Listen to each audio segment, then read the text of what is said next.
गणेशाय नमः, श्री पांडुरंगाय नमः, श्री प्रभु रामचंद्राय नमः. ओम नमो दिसितारमणा चढदोर ऐश्वर्य संपन्ना पुरुषी भक्त कामना साधक जनी सायवशी. तो विश्वासाचा विश्राम, तुझवरी दयाचे प्रेम, तया संसार होई सुगम, पावे मुक्ती सहजची. नामे करुण्या तारीची ऐकले ऐश्या संत वचनाशी, मनोनी धरले त्याची मानसी, बरी संशय एक वाटला. कथेचं अनुसंधान ग्रंथकर्ते दत्तदास अर्थात विष्णू बल्लाळ कोळवण हे असणारे गावचे रहिवासी. कथेला सुरुवात आहे भगवान परमात्मा आहे. नामानं जगाला तारलेलं आहे अशा प्रकारचं संतांचं वचन आहे, संतांचा विश्वास आहे. संतांनी सांगितलेलं आहे, आम्हाला काय माहिती. संतांनी सांगितले की नाम घेतल्याबरोबर तरलं जातं आणि त्या संतांच्या वचनावरती आमचा विश्वास आहे असं महाराज सांगतात. तुझा अनंत नामे असती ऐची पुराणे बोलती, तया माझी कवना प्रती मी सर्वदा वदावे. भगवंत पुराणाने सांगितलेलं आहे की देवाला 1000 नाव आहेत, अनंत नाव आहेत.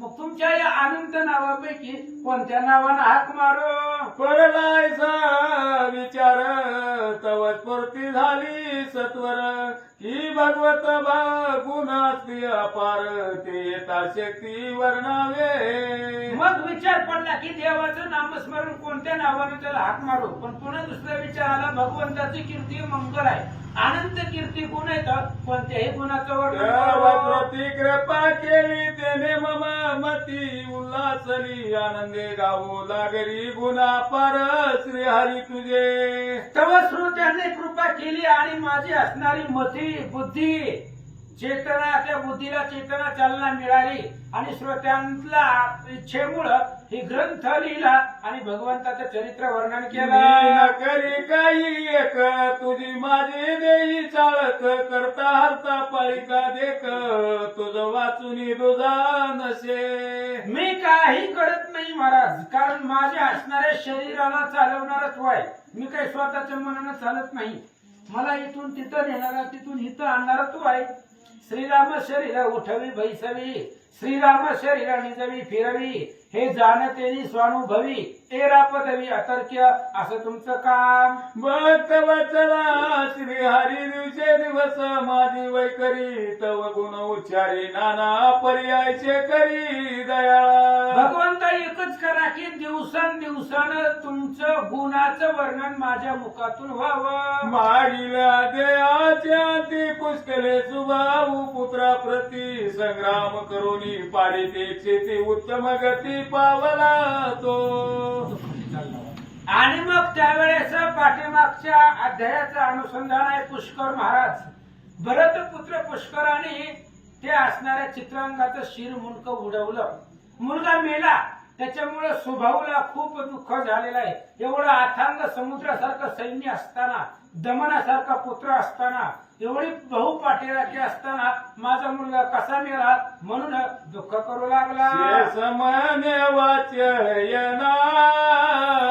पुढील अनुसंधान, पुत्र पडला रणांगणाय शेवरती कळताची. पाताळाच्या ठिकाणी शेष महाराज वत्सेन ऋषीला ब्राह्मणाला सांगतायत, ऐका महाराज, कथा अशी चालू आहे की सुबाहूचा मुलगा मेला आणि अशी वार्ता त्याला कळल्याबरोबरच ज्या ठिकाणी त्याचं प्रेत पडलेलं आहे त्या ठिकाणी सुबाहू राजा आला. रायाची आयशे वाटले, आधी आकाश कोसळले, किंवा वज्रपतन झाले एकाएकी मजवरी. आपल्या मुलाचं प्रेत मड पाहिलं गेलं महाराज आणि सुबाहूला खूप दुःख वाटलं.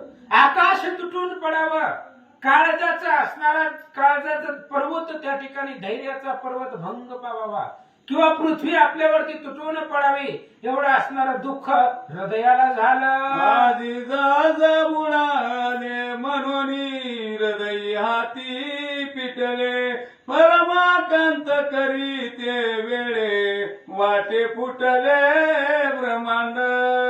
स्वभावाला खूप दुःख वाटू लागलं. हृदय आपला हात छातीवरती बडवून घेऊन रडू लागला. आकाश तुटून पडावं, पृथ्वी हडबडावी, अशा प्रकारचं दुःख वाटू लागलेलं आहे. माझा असणारा जीवनाचा आधार, माझा काळाचा तुकडा आज रणांगणावर ते पडला, याचं दुःख राजाला वाटू मन लागलं. विपरीत काळगती मृग जळी बुडाला अगती खदत तेजे दिनपती आळोनी पडियेला. स्वभावाला खूप दुःख वाटू लागलं आणि रडता रडता स्वभाव राजा म्हणू लागला, अघटित झालं. काळाचं आहे, काळचक्र आहे, काळ कुणालाही चुकत नाही. पण न घडणारी गोष्ट घडली. त्या पुष्करामध्ये तेवढं सामर्थ्य होतं का? अगस्त्य ऋषी समुद्रामध्ये बुडून मरावे शक्य आहे का? अगस्त्य ऋषीने निश्चिती सोशियेला पंपती, किंवा सूर्याच्या प्रकाशानं, सूर्याचा प्रकाश ते असणाऱ्या रात किड्याला घाबरावा, तसं असणारा माझा मुलगा रणांगणावर पडला. कुपी बुळाला तरणी पाळसे सिंह धरिला वणी पिपिलिकेने मुके करुणी मेरू कैसा रगडीला. काय झालं या असणाऱ्या एवढ्या त्या पुष्कराने, काय त्याचं असणारं वयही नाही आणि सामर्थ्यही नाही, आणि त्या पुष्करानं माझ्या पोराला मारलं. अंधाराला सूर्य घाबरावा, सूर्य अंधाराला घाबरतच नाही. सूर्य उघड प्रकाश दिल्याबरोबर अंधार संपतो. किंवा मुंगीनं महामेरू, मेरू नावाचा पर्वत टोकरून पोखरून काढावा, तशी अवस्था आज माझी झाले. आणि त्याने गिरीला सुपर्ण मस्तकी ग्रासीला कृशान भूतानी काळ धरून समरंगणी मारीला. अहो, एखाद्या आळीनं गरुडाला जिंकावं, गिळून टाकावं शक्य आहे का? आळीनं, सापाचा कर्दन काळ गरुड आहे, पण आळीनं गरुडाला गिळावं. किंवा असणाऱ्या एखाद्या माशीनं आग्नीला त्या ठिकाणी खाऊन टाकावं, भूतांनी काळाला जिंकावं, तसं न घडणाऱ्या ह्या गोष्टी आहेत. तसं पुष्कराने माझ्या पोराला मारलं. ही न घडणारी गोष्ट कशी घडली म्हणून रडू लागला. समुद्र आटला की दर्याचा मेरू खचला प्रताप वृक्ष उन बळला समर भूमीसी अकस्मात. बळरूपी समुद्र आटलेला आहे राजाचा. बळ जी होतं, युद्धामधलं सामर्थ्य होतं, ते संपलं गेलं. धैर्याचा महामेरू खचला गेला. सगळा जो असणारा प्रतापरूपी झाड आहे, ते झाड उन्मळून पडलं. लाडकं पोरग रणांगणावर डोळ्यासमोर गेलं, म्हणून सगळं धैर्य संपलं गेलं. आता पुढे करावे काही ऐसे वदनी लवला हे चित्रांग पडला जेठाई तेथे सत्वरी पातला. काय करायचं म्हणलं आता? कोणासाठी युद्ध करायचं आणि कशासाठी जिंकायचं? म्हणून ज्या ठिकाणी चित्रांगाचं प्रेत पडलेलं होतं, तिथं आपला रथ राजा घेऊन आला. चक्रबिंबवत सुंदर पावनियत नय शिर उचलोनी घेत राजेश्वर माझी ते धवा. चंद्रासारखं ज्याचं मुखचंद्र होता, असा असणारा तो चित्रांग, कोमल असणारा मुलगा, ते असणारा त्याला आपल्या हृदयावर, हातावरती उचललं, हृदयाला लावलं आणि राजा रडू लागला. मुखावरी मुख ठेवून स्वक करी राजा जान म्हणे पुत्र एक क्षण मजसी बोलय कदा. त्या चित्रांगाच्या तोंडावरती तोंड घेऊन त्याचं चुंबन घेऊ लागला राजा. बाळा, लेकरा, मला एकदा तोंड दाखव, मला सोडून तू कसं काय गेला, असं म्हणून राजा रडू लागला. बाळे नेत्र उघडून तरी मज कडविलोकण तू सुकुमार बाळातून भरले त्रिभुवनी प्रतापे. बाळा, तू असणारा सुकुमार आहे, लहान आहे, सुंदर आहे, कोवळा आहे, आणि एवढ्या लहान वयामध्ये त्रिभुवन भरून प्रकीर्ती केलेली आहे. एवढा अथांग रण त्या पुष्कराबरोबर केलं, असं राजा म्हणू लागला. सर्व इच्छिती तुझ कल्याण आधी समरी पावला अशी पतन तुझ लागी विचित्र दमन त्यातील प्राण चित्रंगा. आणि सुबाहू राजा म्हणू लागला, बाबा संपूर्ण ब्रह्मांड भरून कीर्ती केली, आता तुझा असणारा भाऊ त्या ठिकाणी दमन आहे आणि तो असणारा दमन तुझ्यासाठी प्राण त्याग करतील असं राजा बोलू लागला. अन्य जन्मी दुःखाते देवनी त्रासिले ब्राह्मणाते किंवा छळिले सजना ते की अनाथाते हे मारिले. मी काहीतरी पाप केलेलं आहे म्हणून आज माझ्या डोळ्यासमोर माझं लेकरू मेलं. पाठीमागच्या जन्माचं काहीतरी पाप असेल, माझं ब्राह्मणांना छळलेलं असेल किंवा नाना प्रकारची पाप असतात आणि ते कुठलं तरी एक पाप आडवं आलं म्हणून पोरगा मेला. गवण्या पापे मी करून पुत्र स्वक झाला मज लागून आधी हातीचे गेले निदान म्हणे काय करो मी आता. काय करू, कोणत्या जन्माचं पाप माझ्या पदरामध्ये पडले, काय दुःख माझ्या नशिबाला आले. पोरग डोळ्यासमोर मरावं आणि ते पोराचं मड घेऊन रडावं.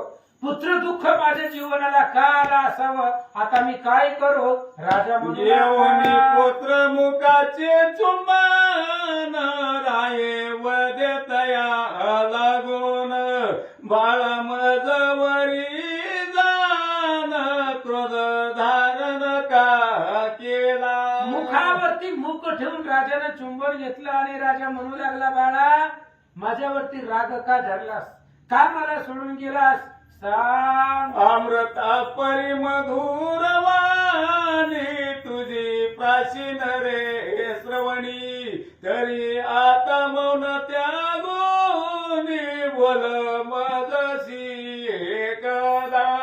अरे बाबा तू एवढं गोड बोलत होता, सुंदर बोलत होता, अमृतापेक्षा सुद्धा गोड तुझं भाषण, तुझा संवाद, तुझं बोलणं लागत होतं आणि एवढं गोड बोलायचं सोडून आबूला का धरलाय, माझ्या बरोबर काहीतरी बोल. अरे हा शत्रू गुणाचा स्वपाई धरोनी आणि आपुल्या गेई स्वर्ण पत्रिका वाची लवलाई अभिमाने लिहिली आशे. उठ बाळा उठ, काय करायचंय आपल्याला, ती शत्रुघ्नाचा घोडा पकडून आण, जा रणंगणावरती पकड त्या शत्रुघ्नाचा घोडा. त्या घोड्याच्या मस्तकावरती त्यांनी तेवढ्या अभिमानाने लिहिलेलं आहे. काय लिहिलेलं आहे एकदा जरा वाच. काय निघाला सिंहवेळी युधा पातले वीरवळी धनुष्य घेऊन कर गवळी शत्रू लागिवती का. बाळा आता ऐन वेळेला का झोपला, युद्धाचा प्रसंग आहे, उठ.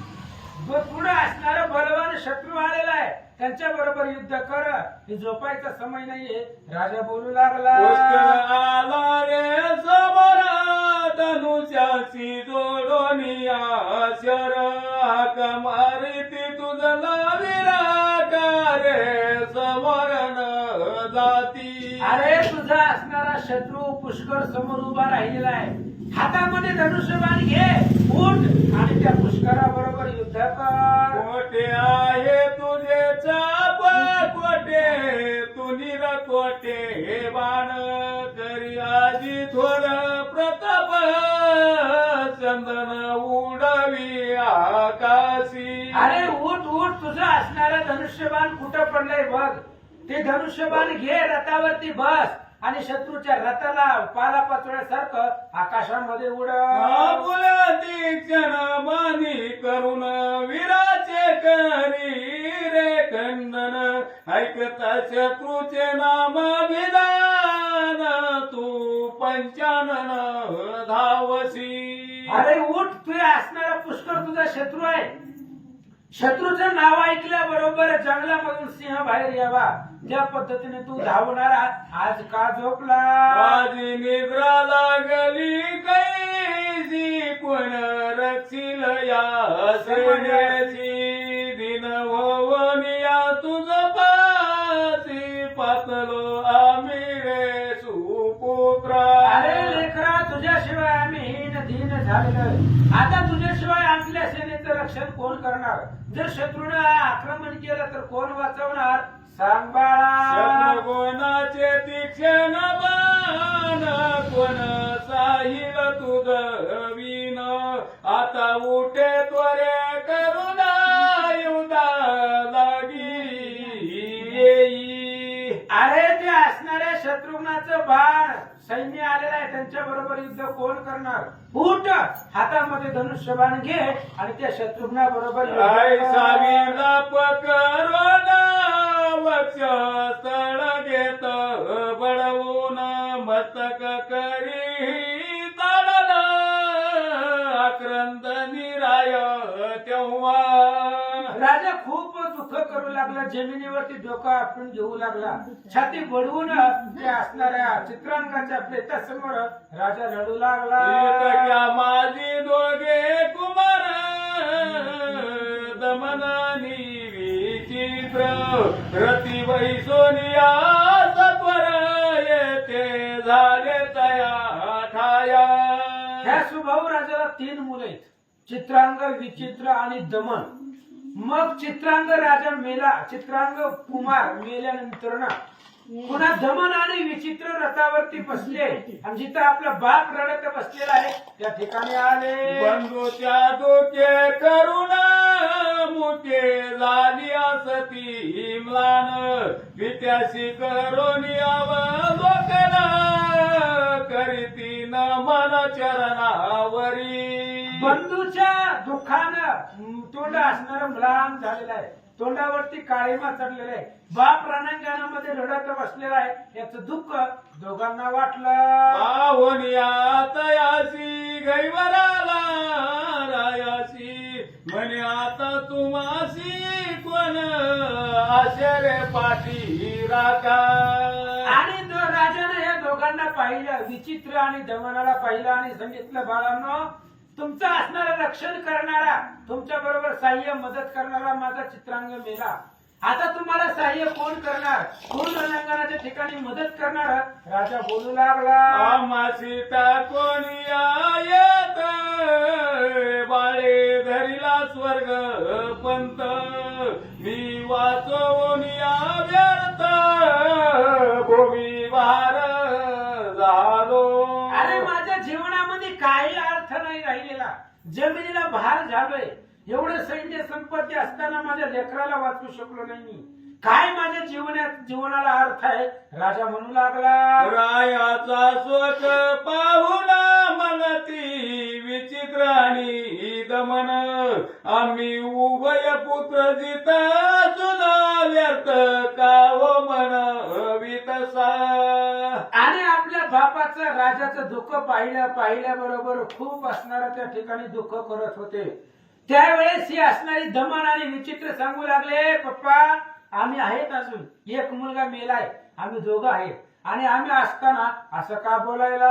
समरी करावा पराक्रम पुला असे हो धर्म युधी मरत स्वर्ग धाम प्राप्त होई सत्यत्वे.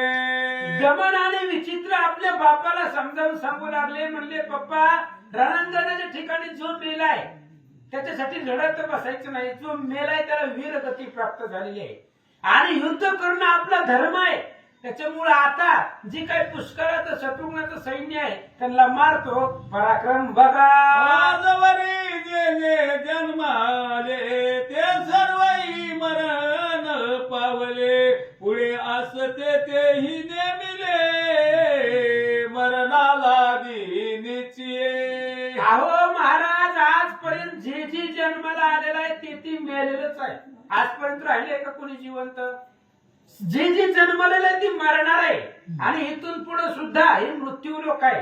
हे आपलं असणार ज्या दिवशी जन्माला त्या दिवशी मराठी तारीख फिक्स आहे, फक्त डिक्लेअर केलेली नसते. जायचे प्रत्येकाला. त्याच्यामुळे जे आकारात आले ते नाशात पावले, जे जननी जठरी नाही जन्मले ते अमर झाले सर्वस्वे.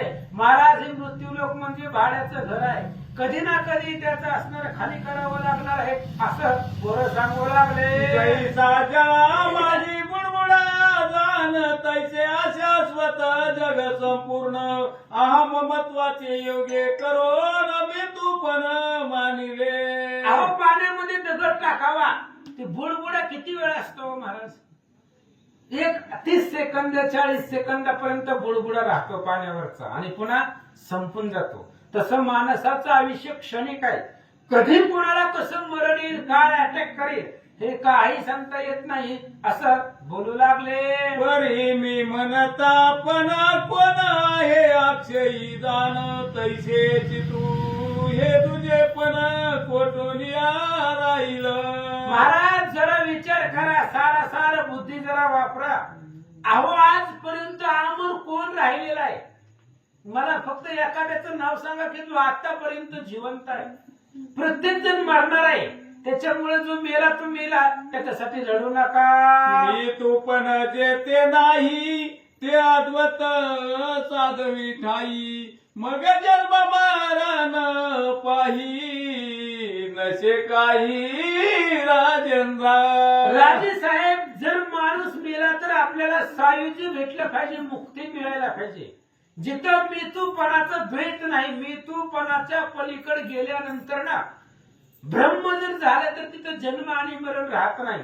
जन्म मरण संपलं जातं, त्या स्थानापर्यंत आपण जावं असं पोरं सांगू लागले. हे सर्वही तू जानसी त्यागी आता शोकाशी पुत्र मरता रणभूमीसी पित्याशी धन्य मनसी सर्व. आणि महाराज हे सगळं तुम्हाला माहिती आहे. आता दुःखाचा शोकाचा त्याग करा आणि त्या ठिकाणी युद्ध करा. तुमचा मुलगा मेलाय आणि मेल्याबरोबरच तुम्ही तर रडत बसलाव तर लोक नावं ठेवतील, आणि जर युद्ध केला तर लोक तुम्हाला धन्य म्हणतील. पोरं सांगू लागले. तरी आता ऐके ताता जे चित्रांगणा शिवदिता करो दयाचा अंत आता क्षण न लागता संग्रामी. म्हणून आता ऐका महाराज पिताश्री, आता उठा, धनुष्यबाण घ्या. तुम्ही आम्ही मिळून शत्रूचा संहार करू.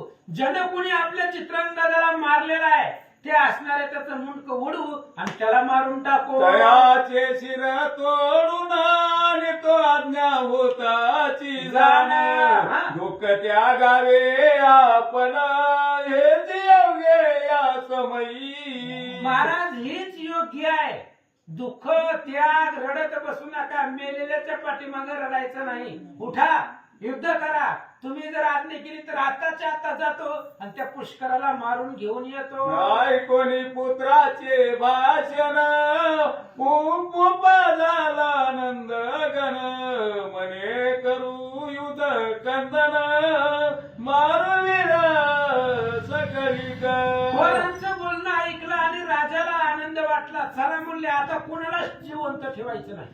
कोणी बी येऊ द्या. आता ते शत्रुघ्न असू द्या, पुष्कर असू द्या, हनुमान असू द्या, ते लक्ष्मीनी कोणाला यायचे त्याला येऊ द्या. आता कुणाला जिवंत ठेवायचं नाही. सिद्ध झाले सकळ वीर मनती श्वास सैन्य सागर नील रत्नावरी विचित्र एकाएकी दाविनला. सगळं असणारं सैन्य सिद्ध झालं. आता सगळं जे काही सैन्य रूपी समुद्र आहे तो समुद्र शोषून टाकायचा, रिकामा करायचा. म्हणून नीलरत्नावरती सैन्य धावला. कैसाची धावला दमन रिपुत तापी लक्षून द्वार माजले रण कंदन उभयविला माझारी. सुभाऊ राजा उठला आणि नीलरत्नावरती धावला. तशाच पद्धतीने दमन उठला आणि रिपुताप शत्रुघ्नाचा योद्धा आहे त्याच्यावरती धावला. इकडे सुबाहुराय सत्वर बैसोनी रथावर रगडीत चालिला सैन्य भार तो लगडी कोणासी. सुभाऊ राजाला राग आलेला आहे. आपलं पुरग डोळ्यासमोर गेलं, त्याच्यामुळे अतिशय रागाला लाल झालेला आहे आणि सगळं शत्रुघ्नाचं सैन्य रगडत पुढे निघाला. मने कोटे रे शत्रुघ्न कोटे आहे भरत नंदन मम पुत्राचा घेऊन प्राण कल्पला या वेळी. अरे कुठाय तू शत्रुघ्न? कुठाय ती भरताचं पोरग? माझ्या पोराला मारून कुठं लपून बसलाय? बाहेर ये. वचन बोलत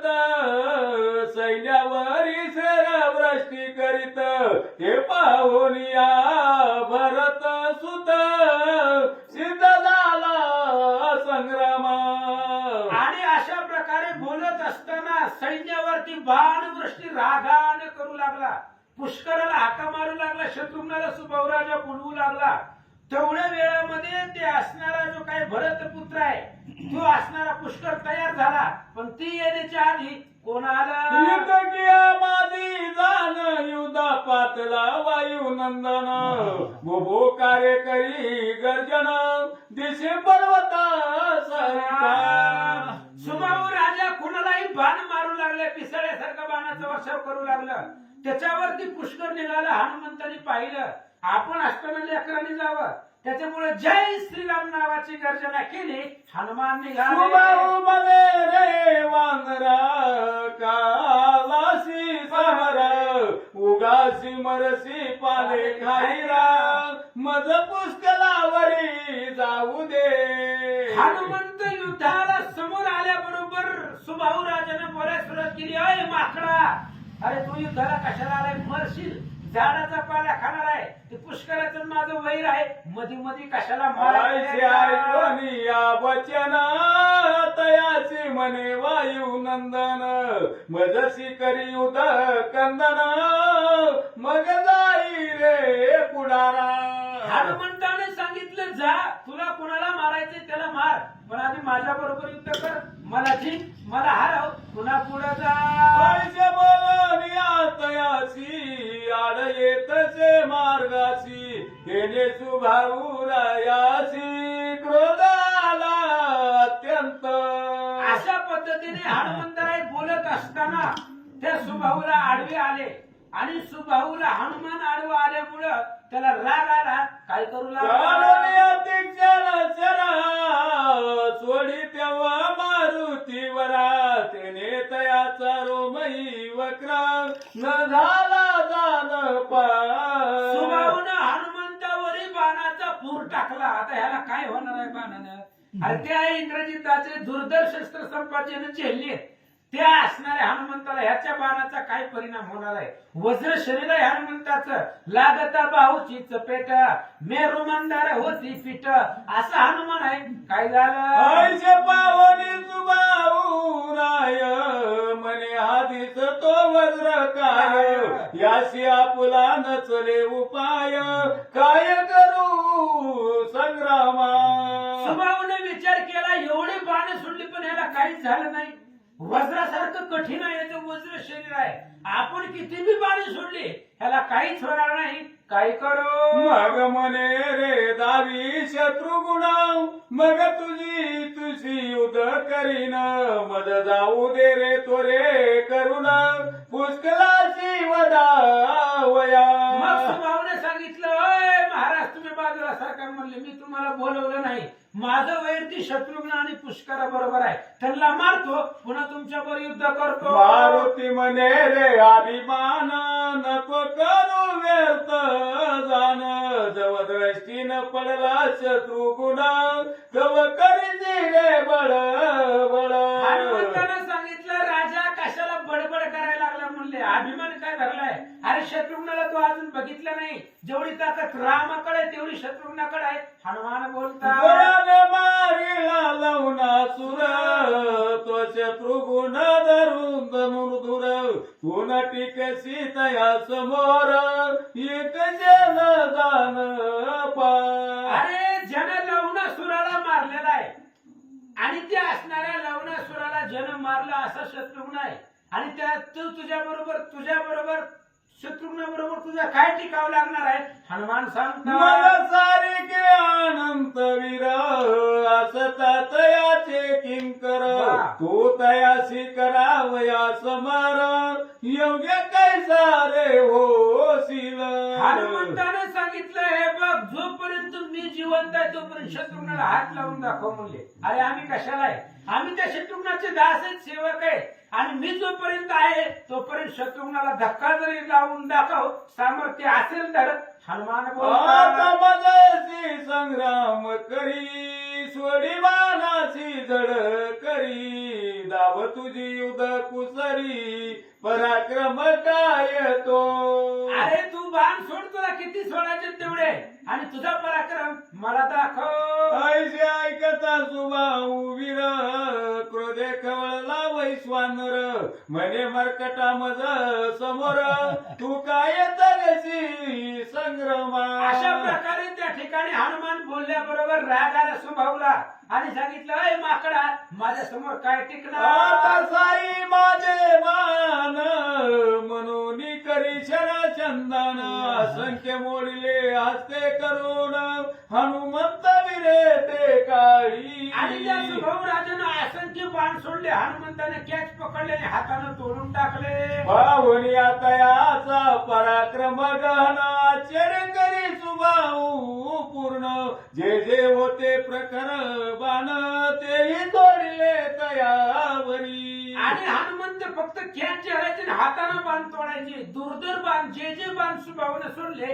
ते हनुमंताने तोडले. हनुमंत वीर हाते मोळणी करी चुर पुष्प पसरून या सत्वर रथ देशील तयाने. जे सुभाऊने बाण सोडले ते हनुमंताने हाताने तोडून टाकले. शेपटी रणांगणामध्ये सोडली आणि सुभाऊचा रथ पकडला. गर गर भवंडुना देता काशी बिर काऊन मग राये तीक्षण बाणी करून पुच्छलाजी विंदिले. आणि सुभाऊचा रथ हनुमंताने शेपटीत बांधला. घर घर घर घर आकाशामध्ये फिरवला. चक्कर आली त्या सुभाऊला. तेवढ्या वेळामध्ये शेपटीवरती त्याला बाण सोडले. तेने बाहू लागले रुधर जैसे पर्वताहुनी पाजर सुटती उदकांचे झर झर तैसे प्रवाह चालिले. आणि शेपटीला बाण लागले आणि त्या शेपटीमधून रक्त वाहू लागला. पर्वतापासून जसं पाण्याचा झरा व्हावा, पाजर व्हावा, तसं असणाऱ्या शेपटीमधून रक्त वाहू लागलं. व्याड दया परी पळता तैसे पुढचे वेळे काढीत जेथे होता हनुमंत पातले त्वरित त्या ठाया. आणि मग या जसं पद्धतीने हनुमंताने शेपटीला बांधलं होतं ती मोकळं केलं आणि शेपटी हनुमंतापाशी आले. बडराये प्रकर मार्गाला चढिले हनुमंतावरी जाण तेने तयाचे देहा तुला सुध वाहे भळ.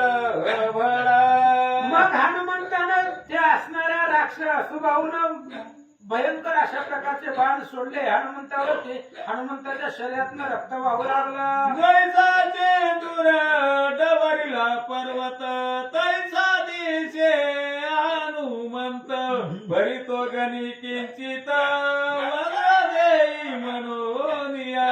पर्वताला शेंदूर लावा तसं लाल भडक रक्तानं हनुमंताला दिसू लागले, पण वज्र शरीर असल्यामुळे फरक पडला नाही.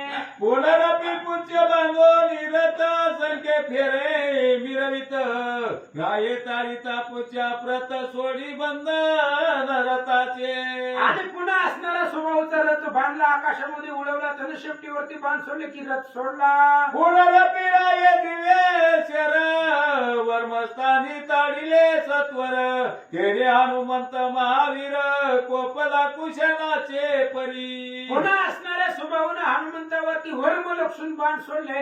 हनुमंताला राग पर्वता आला. समान देह धरून धावला मुख पसरून तयाशी पाहता कंपायमान झाले वीर सकळही. पर्वतासारखं देह धारण करून स्वभावच्या पुढे हनुमान आले. वनते हा नवे बांधर ग्रासू पातळा काळ धुरंदर उचलून या सैन्य समग्र मुखी टाकील एक पर्वतासारखं राशी. रूप धारण केलं होतं. स्वभावाला वाटलं आता काळ आला, सगळं सैन्य उचलून मारत. सुबाहूवीर घाबरला जी परिणाम नसे भला इतक्या माझी हनुमंते केला लता प्रार सुबाहूसी. आणि एवढ्या वेळामध्ये स्वभाव विचार करू लागला होता काय करावं. हनुमंतराय वेगानं आले आणि त्या सुबाहूला लात घातले. तो लागता वज्रा समान राय केल्या सुद वमन मग जैसा पावे मरण मूर्छित पडला तैशा हनुमंताची लात आहे महाराज ती. हनुमंताने घातलेली लाच होती त्याच्यामुळे तोंडातून रक्त बाहेर पडलं आणि मरावा तसं मूर्छेमध्ये राजा पडला. आईचे पावनिया सकळ सेना टाकोनी अरणा अंगणा पुल्या रक्षा वया प्राणा पळू लागला दस दिशा. आणि ज्यावेळेस सुभाऊ मूर्छित पडला मरणासारखा पडला त्यावेळेस त्याचं जे सैन्य होतं दाई दिशेला पळू लागला. पोताप आणि दमन करीती घोर युद्ध कंदन उडविती आकाशी चंदन परस्पर बहु वेळा. इकडे असणारा रिपुताप आणि दमन एकमेकावरती बाण सोडू लागले. बाण जोडती आणि वार वृष्टी करीती सैन्यावर परस्पराचे रथ चुर बहुत वेळ पै करीती. इकडे दोघांचं युद्ध सुरू आहे. एकमेकाचं वर्म सोडून बाण सोडू लागले रथ तोडू लागले. मुलाला पिबाई सोनिया तुझ्या रती वर्मेल सोनी चर मानिती धनुष्य मोडून टाकीती एकमेका पराक्रमे. त्याच्या परी ते धनुर्धर बळे समान दोघे वीर गदा युधा लागी सत्वर सरसावले ते काळी गाय करती एकावरी ते गदेवरी सावरी लक्ष्मणी आनंदावरी गदा मारिती परस्पर मोर्चन येता क्षण एक पुनरपी उठोनी मारिती हाक ऐशा परी ते वरी देख नाटोपती एकमेका मग गदा ठेवणी खालती प्रवर्ती मला युधा प्रती मस्तका मस्तका दळीती मेषा परी परस्पर हस्तपाद धरोनी स्वरूपाती पिळीती मान दंश करीती मुखे करून एकमेकाची दोघेही ऐशे परस्पर निकुरे भिडती इकडे विचित्र नीलरत्ना प्रती शरसंधान करी विचित्र गती ऐके ख्याती तयाची. अशा पद्धतीने मल्लयुद्ध झालं. इकडे असणारा नीलरत्नावरती त्या ठिकाणी विचित्र युद्ध करू लागलेलं आहे. त्यांचं बी युद्ध वाचा. एका बाणापासून अनेक उत्पन्न होती मार्गन मनी चिंतिले ते जे स्थान ते लागती शत्रूची. ऐशे पावन रत्न करी बाण मंडप सगन ते नेतयाचे चिंतित मार्गन वेग हात पै होती. लागले जरी वर्मस्थानी तरी शक्ती तये नशे तया लागोनी मग विचित्रे प्रकर मार्गनी छेदिला मंडप तयाचा. ऐशे पावन रत्न वीर जोडी छत्र आणि वार येणे धनुष्य मोडून सत्वर विचित्राचे टाकिले. अशा प्रकारे नीलरत्नाला राग आलेला आहे. दुर्धर अशा प्रकारचा बाण सोडला आणि विचित्राचं धनुष्य तोडून टाकला. तो घेऊन या तुझे चाप येऊजी सोडवया रोप बाण इतक्या माझी नीलरत्न भूपते ही तोडी तत्काळी. आयशी बंगली बहुत तितक्या माझी फिरवणी रथ विचित्र बाण सोडिला त्वरित नीलरत्नाचे धनुवरी तो जाऊन या प्रचंड धनुष्य करी शतखंड मग नीलरत्ने तुझे खोदंड असता माझी घेतले सोडून या पार मार्गन सैन्य केले आच्छादन ते विचित्र अवलोकन सदा माझी नाशिले. अशा पद्धतीने दोघांचं युद्ध सुरू झालेलं आहे. भयंकर कुणीही कुणाला ऐकत नव्हतं. घनघोर युद्ध कुणाला जय आणि पराजय भेटतच नव्हता. असं युद्ध सुरू ऐशे करिता गोर कंदन जय अपजय नसे जाण दोघेही वीर समान समान न चाले उपाव कवनाचा. अशा प्रकारचे घनघोर युद्ध करू लागले. कोणीही कुणाला ऐकत नव्हते. सगळ्यांचं द्वैद्वैद्य सुरू आहे. पण ज्या सुभावाला हनुमंताची लाट लागली ती मूर्छित पडलं आणि मूर्छित पडल्याबरोबर त्याला स्वप्न पडलं. काय बघितलं स्वप्न? इकडे राया मूर्तीच पडला तेथे निद्रा भ्रम पावला तया माझी देखता झाला शुभ स्वप्न ते ऐका. राजाचं स्वप्न ऐका. राजाला काय पडलं होतं? हनुमंताच्या एका लाटामध्ये त्याला स्वप्नच पडलं डायरेक्ट. आणि मग शुभ स्वप्न आहे, चांगलं स्वप्न आहे सुभाऊ राजाला पडलेलं. ती स्वप्न लक्षपूर्वक ऐका. अयोध्या नगरी माझी जाण शेरी तीर स्वभाय मान तेथे असे मंडप विस्तीर्ण यज्ञ होत तया स्थानी. आणि मग त्या सुभाऊला स्वप्न पडलं रणांगणावरती. बाकी इकडे सगळ्यांचं युद्ध सुरू आहे. हनुमंताच्या लाथानं मूर्छित पडलेला आहे तो. त्याच्यामध्ये स्वप्न पडलं अयोध्येमध्ये शर्यती पावन आहे आणि त्या शर्यतीवरती मंडप टाकलाय, यज्ञ चालू आहे. वेदमान श्रीमान सावळा भोवता ब्राह्मणांचा मेळा स्वर्ण प्रतिमा चितकळा राम सारथी सरसी सोबत आणि ते असणाऱ्या यज्ञभूमीमध्ये रामचंद्र यज्ञ करतोय. का असणारे रामचंद्राच्या त्या ठिकाणी पितांबर आहे, का असं सोनसळ आहे, असा सावळा श्रीराम त्यानं स्वप्नात पाहिला. ब्रह्मादी देव येवोनी उभे असती हस्त जोडोनी स्तुती करीती गरजोन तया मंडपा माझ्यारी. ब्रह्मादिक देव येऊन ते असणाऱ्या रामचंद्राला हात जोडून नमस्कार करून तोंडानं रामाची स्तुती नारद करतात. तुंबर घेवोनी विनागाती श्रीरामाच्या गुणा अप्सरा येवोनी आनाना हळविते मधुर स्वरे. आणि नारद आहे तर तुंबर आहे, नारद आणि तुंबर विना घेऊन रामचंद्राच्या गुणाचं वर्णन करतायत. अप्सरा आलेले आहेत आणि अप्सरा मधुर स्वरामध्ये हळवू लागले दमनी. कैशाची कित्येक नाचती चुम चुमायचे शब्द होती सुस्वर मृदंग वाजती गाती संगीत रामलीला. रामचंद्राच्या पुढे अप्सरा गायन करतायत, नारदाधिक असणारे तुंबर त्या ठिकाणी गुणाचं वर्णन करतायत, असं वर्णन करतात. चारी वेद मूर्तिमंत सनिध उपासना करीत ऐशा परी स्वप्न देखत तो जागृत झाला. अशा प्रकारचं स्वप्न त्या सुबाहूला पडलं की चारी वेद आहेत मूर्तीच्या रूपामध्ये. माणसं जसं आपण आहे तसं असणारे मूर्तिमंत चारी वेद आलेले आहेत आणि रामचंद्राच्या गुणाचं वर्णन करतायत. असं सुबाहू राजानं स्वप्न बघितलं आणि पुन्हा सावध झाला. पूर्वे ब्रह्मशापे करुणा प्राप्त झाले जे अज्ञान ते हनुमंताचे लते करुणा एकाएकी हरपले.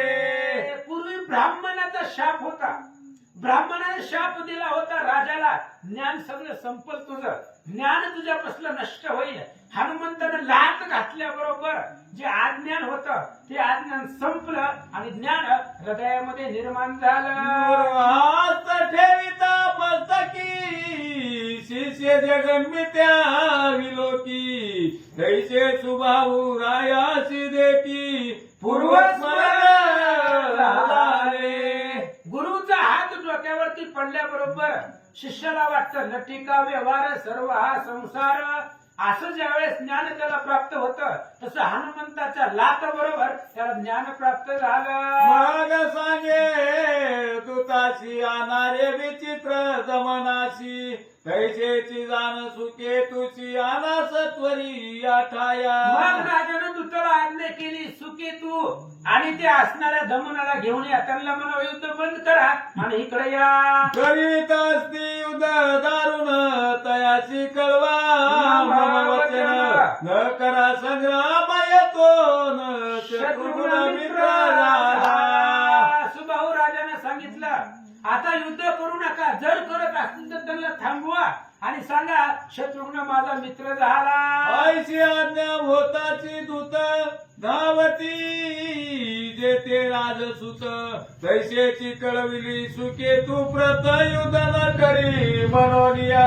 राजाची आज्ञा झाल्याबरोबर धूत दमनापाशी गेले, सुके तू पाशी गेले आणि त्यांना सांगितलं तुमच्या पप्पाची आज्ञा आहे, युद्ध थांबवा. राज आज्ञा वंदनी श्रीरथ फिरविले तया क्षणाला लागता ते अवसरी पातले राया जवळीक. आणि त्यावेळेस आपल्या वडिलाची आज्ञा आहे, राज आज्ञा आहे. राज आज्ञा अशी होती की युद्ध जागेवर थांबवा आणि त्यांनी युद्ध थांबवलं. रथ महागारी फिरवले, राजाकडे आले आणि विचारलं कशामुळे थांबवलं. मग करुणिया वंदना मनती मित्र कैसा शत्रुघ्न आम्हाला निवेदून करी समाधान सत्वरी. आणि पोरांनी विचारलं पप्पा त्या शत्रुघ्नाला अचानक मित्र म्हणायला, मागा तर त्याचा जीव घ्यायला निघाला होता, मग अचानक तुमचा मित्र कसा काय झाला ते आम्हाला सांगा. बोले सुबाहू राय धरला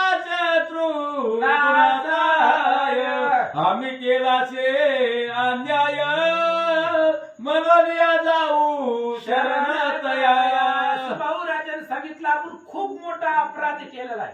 सामान्य अपराध नाही, देवांच्या विरोधात चाललोय आपण. त्याच्यामुळे रामचंद्राचा घोडा येतो, शत्रुघ्नाला अडवलं की खूप मोठी चुकी आपल्याकडून घडली, म्हणून आता शरण जावं. रघुपती मनवे मानव साक्षात प्रभ्रम वासुदेव. हे चराचर जग सर्व उत्पन्न झाले दयाचे. सुभाऊने आपल्या पोरांना सांगितलं शत्रुघ्नाचा घोडा पकडून आयुष्यात खूप मोठी चुकी केली आहे. कारण रामचंद्र ही मानव नाही, रामचंद्र ही देवादी देव आहे, भगवंत आहे. तो झाडावर वृक्षावर त्याची सत्ता आहे, असा तो राम आहे. म्हणून त्याचा घोडा पकडून आपण चुकी केली. मी ब्रह्मशापे करून तयासी गेलो विसरून परी आता मज लागून पूर्वस्मरण झाले. मला ब्राह्मणाचा शाप झालेला होता आणि त्या ब्राह्मणाच्या शापामुळे मी हे सगळं विसरून गेलो. राम देव आहे हे सगळं विसरलो आणि अज्ञानामुळे त्याचा घोडा पकडला.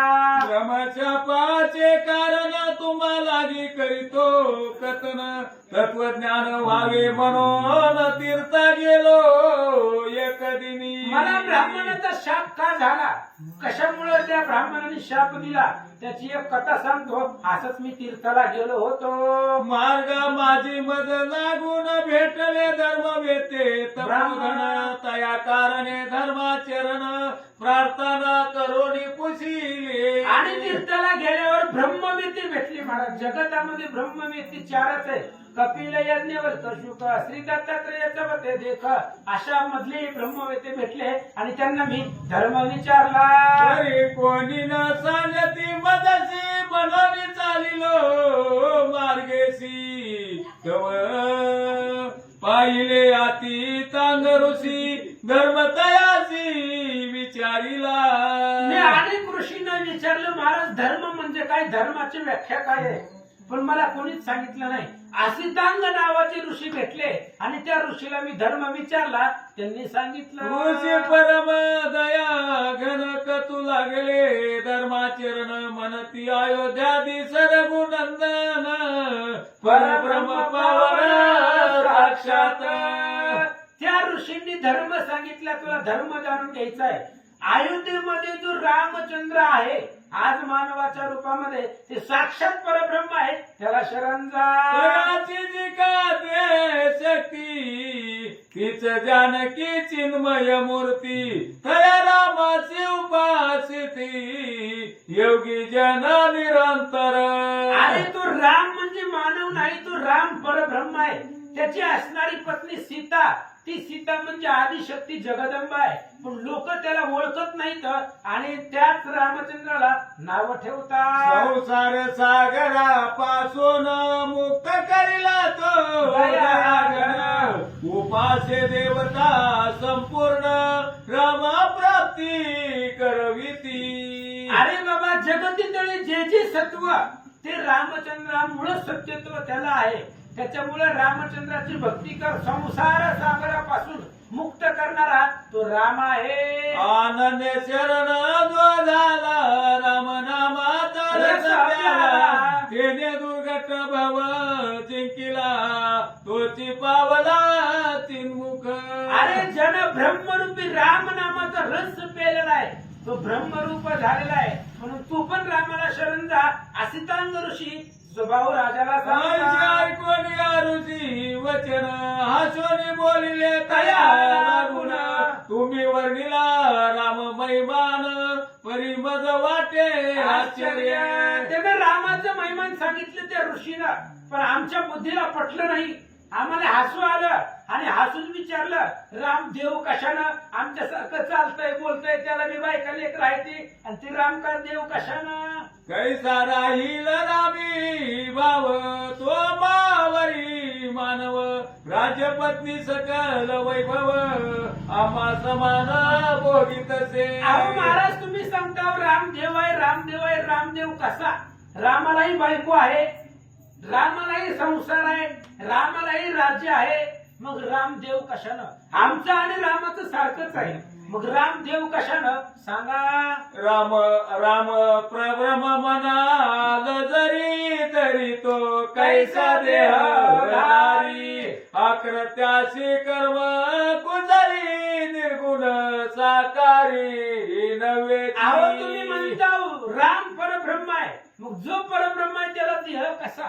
जो देहधारी आहे, आमच्यासारखं खातोय पितोय झोपतोय, आमच्यासारखं ऐश्वर्य उपभोग भोगतोय, तो राम देहावर असताना तो ब्रह्म कसा.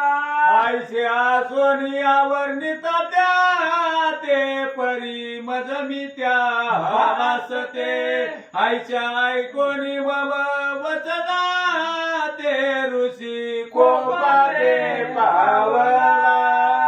असं ऋषीने सांगितल्यावर मला पटलं नाही माझ्या बुद्धीला. मी त्याला विचारलं महाराजाला, राम सगळं आमच्यासारखंच आहे, मग ती ब्रह्म कसा. असं रामाला उपहासानं बोलल्यामुळं त्या आशिकान ऋषीला राग आला. क्रोधे वधे मज लागुना श्रीराम पूर्ण ब्रह्म असून तू बोलसी निंदा वचन शत मूर्खा कैसा रे. ऋषीला राग आला आणि ऋषीने सांगितलं, मूर्खा, अरे 100 पटीनं मूर्ख आहे तू. राम परब्रह्म आहे आणि परब्रह्म राम असताना सुद्धा तुला कसं मान्य होत नाही. अपराध कारणे तुझी योग्य शासन परी अज्ञान मूळ भवो निराशी आज पासोनी पामरा. हे पामरा मूर्खा, आजपासून तुला मी शाप देतो. अज्ञान बनून राहशील. संसारामध्ये जे ज्ञान आहे, आतापर्यंत जे धर्म विचारत होता ते सगळं ज्ञान संपेल आणि अज्ञान मूढमतीनं या जगामध्ये राहशील असा शाप आशितांग ऋषीनं मला म्हणजे स्वभावला दिला. आयसे ऐकून या शाप वचन प्रार्थिले मी तयाला लागून मज योग्य दंडिले आपण परी कृपा करी दयाळा. अशा पद्धतीने मी त्या ठिकाणी शाप मागितला, मी प्रार्थना केली आणि मला योग्य दंड दिला तर तुम्ही योग्य आहे, पण माझ्यावर कृपा करा, आशीर्वाद शाप द्या.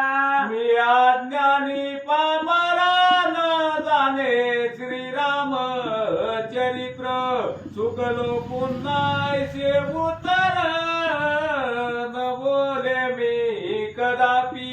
मी अज्ञानी पामर आहे. रामचंद्राला मी ओळखू शकलो नाही, रामचंद्राचं चरित्र जाणू शकलो नाही. त्याच्यामुळे पुन्हा मी आयुष्यात कधी रामाला बोलणार नाही. फक्त माझ्यावरती कृपा करा आणि मला शाप द्या. ते ऐकून माझे भाषण रुची बदले उशाप वचन मम वचने तू अज्ञान प्राप्त होईल नीची. राजाचं बोलणं ऐकून ऋषीने सांगितलं, उशाप देतो, कारण तू रामचंद्राचा अन्याय केला, त्यांना नाव ठेवली म्हणून मला राग आला, म्हणून मी शाप दिला. उशाप देतो कसा. परी श्रीरामाचा अपराध करीची ते मारुती ताडील लतेची तेने ज्ञान होईल तुझी ऋषी वचन ऐसे असे. पुढे भविष्यामध्ये तू रामचंद्राचा अपराध करशील, रामचंद्राचा घोडा अज्ञानानं पकडशील, पण हनुमंत तुला लात घालील आणि हनुमंताच्या पायाचा स्पर्श झाल्याबरोबर तुझ्या अंतःकरणामधलं अज्ञान संपेल आणि संपल्यानंतर ज्ञान प्राप्त होईल. अशा प्रकारचं वचन ऋषींनी सांगितलं. ते आजी प्रतयाले पूर्ण ब्रह्माशी ओळखिले तरी आता शरण गेले पाहिजे वहिले शत्रुगुणा. राजा पोरांना सांगू लागला, राम परब्रह्म आहे. हनुमंतानं लात घातल्याबरोबर माझ्या लक्षामध्ये आले आणि म्हणून आता त्या शत्रुघ्नाला आपण शरण जाऊ असं राजा सांगू लागला. आता संग्राम सोडून तया जागी भेटू आपण सर्व राज अर्पण श्रीराम सखा करू. आता आपण सगळे रामाला शरण जाऊ, सगळं राज्य रामाचे अर्पण करू आणि रामचंद्राला मित्र बनवू असं राजा सांगू लागला. वारो वस्त्र अलंकार सहित देऊ माघारा शत्रुगुण पुन्हा प्रत सिद्धता करा रे त्वरित उशीर तान लावावा. आपण त्याचा घोडा पकडलाय तर घोडा सन्मानासहित महागारी देऊ, वस्त्र अलंकारासहित घोडा त्याला देऊ आणि रामाबरोबर त्याच्या यज्ञाला जाऊ. ऐकोनी या राजवचन पात्र पुत्र करीती मान्य ते पुढील अध्यायी निरूपण राम कृपे होईल.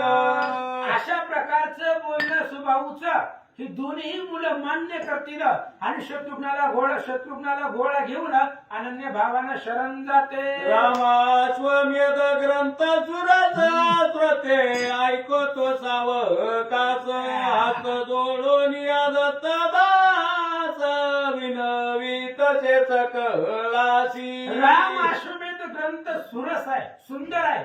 आजपर्यंत आपण ऐकत आलो, गोड वाटली कथा. आता इथून पुढच्याही कथा खूप गोड आहेत, ऐका. इति श्री पद्मपुराणे पाताल कांडे शेष वाचयन संवादे राम अश्वमेध सुबाहु पराजय नाम अष्टविंशतिम अध्यायी. गोंधळी गौरधर विठ्ठल श्री ज्ञानदेव तुकाराम पंढरीनाथ भगवान की जय. प्रभु रामचंद्र भगवान